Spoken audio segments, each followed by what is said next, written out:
这个车后排扒开以后是宾利的，这后面打开就写着宾利俩字儿。这个车其实最重要查的是烧不烧机油，查那个点查是不管用的，你花半天钱花在不用的地方白花钱。它这个整备咱车是修哪个地方啊？是？主要就是发动机故障灯亮了，发动机故障灯亮啊，主要做一下基地故障诊断维修是吧？啊，对，我打好了这两个了，你跟着我这样发给你干嘛？跟他说一声，都需要整备么？啊，你分享啊。你好，大哥，您说。我就把那个车你就整备一下，看看哪有毛病修哪儿就行了，到时候帮我加去，行吧？整备分发动机、变速箱底盘、内饰外观，您要看你举例，咱现在先谈第一个，发动机上咱自己开着有啥问题，我好能侧重检查。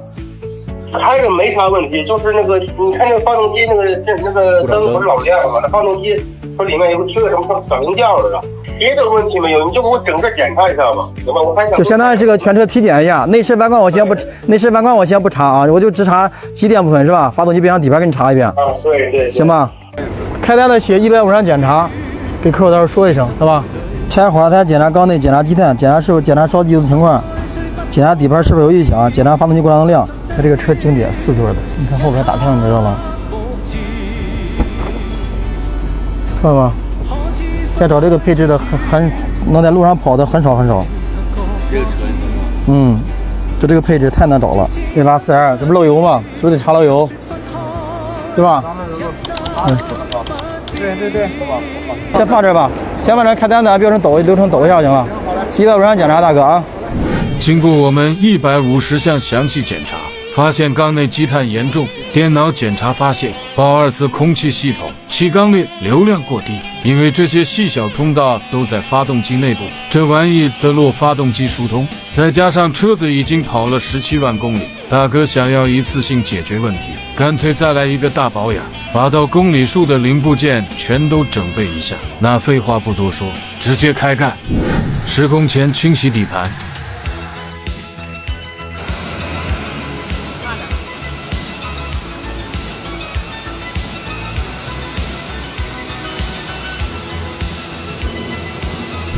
落发动机，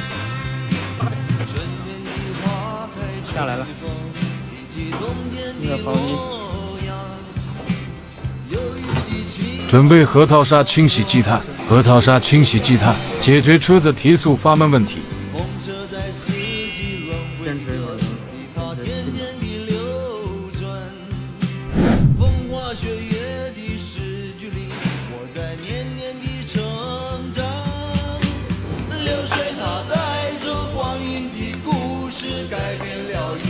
更新正时链条长紧器，车子报故障灯和启动哗啦一响，都是因为这玩意。专用工具安装。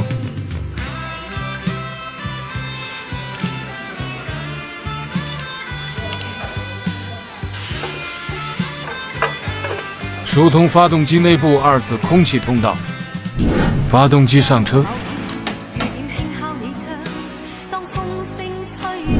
来，大哥们。大众辉腾4.2的整备完毕了啊！还记得这个车来有什么故障吗？发动机故障灯亮，冷车启动时哗啦哗一响，是不是？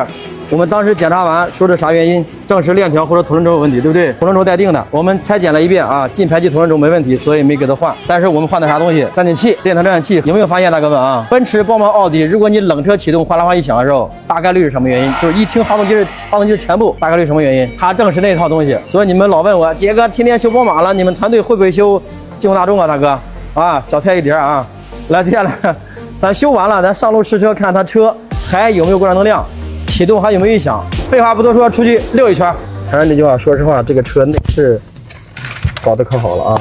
然后这个是4座版本的辉腾，家里是不是还有3台5座版本的？这个4座版本的保有量太少了，知道吗？而且42排量的啊。大哥，你现在啥不说了啊？我试完车，你要把内饰外观给我拍好点，让咱视频里的大哥大姐们一定要欣赏一下当年辉腾产品力多么的牛啊！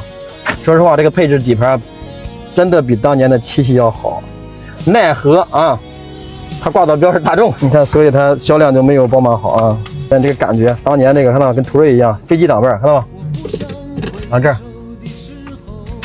感觉跟你说，这一到晚上，我跟你说，真的是跟飞机一样，那感觉跟飞机舱一样。当年都是这好物件啊，现在都被这个新能源打压的呀，哎，打压的啥也没了。你说这好物件我去，这声音你能感觉出来吗？啊？情绪挤压大脑的吗？可以哈。那大哥们啊，最近老修8缸的了啊，今天搞了你这个8缸的辉腾4.2的啊，发动机光能量没有了啊，冷车启动哗啦一响也没有了啊，感受一下啊，没了吧？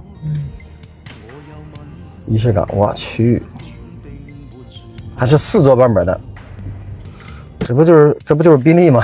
哎，我发现一个问题啊，我最近在开雷克萨斯，知道吧？就雷克萨斯的8缸的和奔驰、宝马的，你的提速感觉绝对不一样。就是德国车，你提速能就这感觉，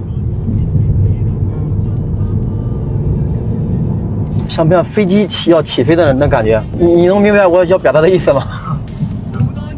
听着就有劲儿是吧？对吧？就这个情绪价值给你拉得很愉悦啊。而雷克萨斯是也稍微差那么一丢丢，这是区别啊。所以大哥们啊，如果是你的话，辉腾、雷克萨斯、宝马都是8缸的啊，还有奔驰，你会选择哪一款车啊？评论区咱们互动一下。